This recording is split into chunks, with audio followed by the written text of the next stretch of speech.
វិតជាគ្រីស្ទៀនរួមដោយក្តីជំនឿដោយពឹងអាងលើអំណាចព្រះគ្រីរួមនៅក្នុងព្រះគុណ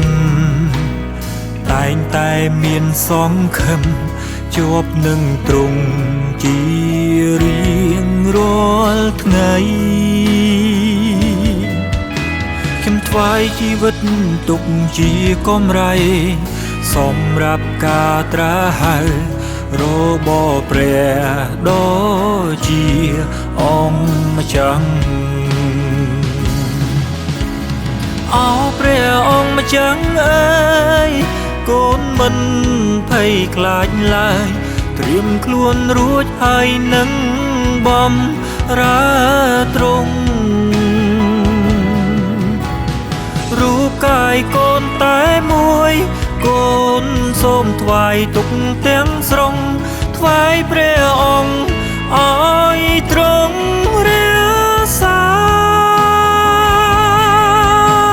ថ្វាយទាំងចិត្តគំនិត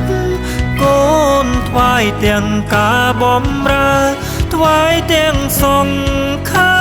ផ្ញើលើព្រះគ្រី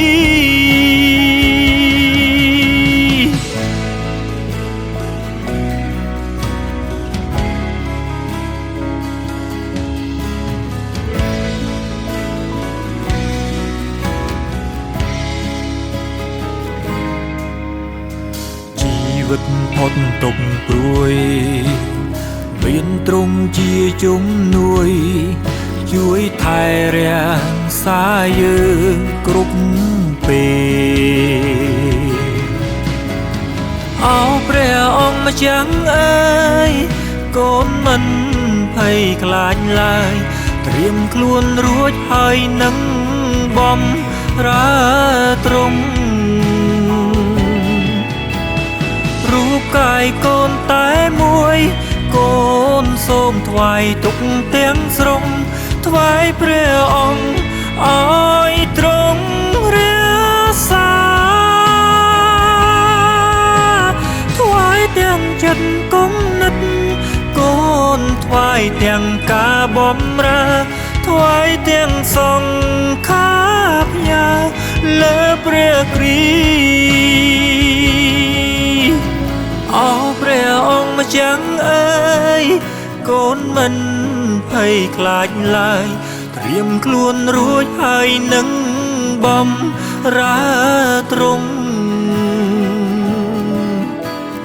រូបកាយកូនតែមួយកូនសូមថ្វាយទុកទាំងស្រុងថ្វាយព្រះអង្គ